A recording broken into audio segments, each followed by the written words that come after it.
Jadi banyak sekali pertanyaan yang mengatakan bahwa bagaimana saya mengadu atau melaporkan pengacara saya yang menelantarkan saya, bagaimana cara mengadu pengacara saya atau advokat saya itu bermain dua kaki, kemudian bagaimana cara saya mengadu melaporkan advokat saya itu melakukan tindak pidana penipuan terhadap saya misalkan.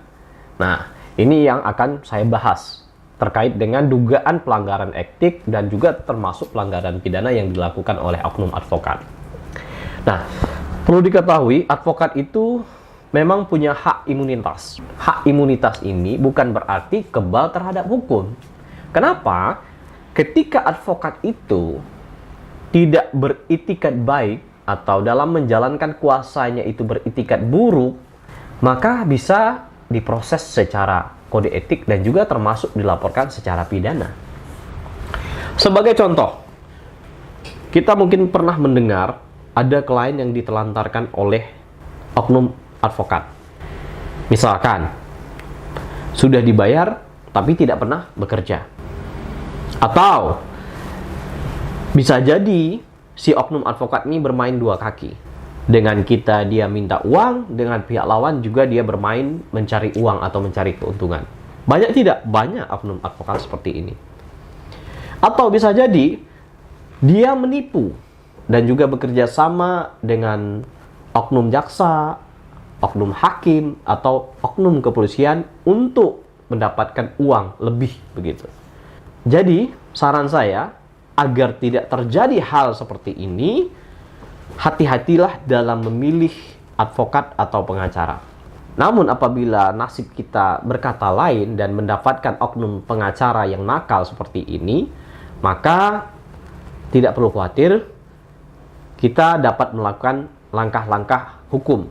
Yang pertama, terkait dengan dugaan pelanggaran etik di organisasi Pradi, seperti kami ini, memiliki namanya Dewan Kehormatan, yang menjaga atau yang menjalankan tugas untuk menegakkan kode etik advokat Indonesia. Ketika ada oknum advokat yang bermain dan melanggar etik, maka teman-teman atau Sobat Ram dimanapun Anda berada bisa melaporkan ke Dewan Kehormatan baik di tingkat cabang maupun di tingkat nasional. Nanti akan dilakukan proses pemeriksaan seperti sidang pelanggaran etik. Jika terbukti, maka bisa dijatuhkan 4 sanksi yang dimungkinkan. Yang pertama, peringatan biasa, peringatan keras, pemberhentian untuk sementara waktu, dan juga yang terakhir bisa pemecatan sebagai anggota advokat dari organisasi Pradi. Itu kode etik. Makanya teman-teman, selain memilih advokat yang benar-benar kompeten, yang profesional dan berintegritas, teman-teman juga perhatikan organisasi advokatnya agar nanti mudah untuk melaporkan kalau ada sekiranya pelanggaran kode etik. Dan selanjutnya, jika ada pelanggaran berkaitan dengan perkara pidana, misalkan adanya dugaan penipuan, banyak sekali itu oknum advokat yang dilaporkan oleh kliennya, tidak hanya 1-2. Itu diproses secara hukum dan bahkan sampai divonis menerima hukum pidana penjara. Jadi jangan takut, pengacara itu bukan kebal hukum, tetapi dia bisa dipidana sepanjang dia beritikat buruk dalam menjalankan kuasa. Seperti contoh kasusnya Setia Novanto yang bekerja sama dengan pengacaranya menyeting terjadinya kecelakaan, padahal itu adalah sandiwara. Akhirnya pengacaranya juga kena. Atau banyak sekali pengacara itu yang menggelapkan uang kliennya, menggelapkan sertifikatnya. Itu hati-hati, ada oknum pengacara seperti ini. Jadi laporkan saja.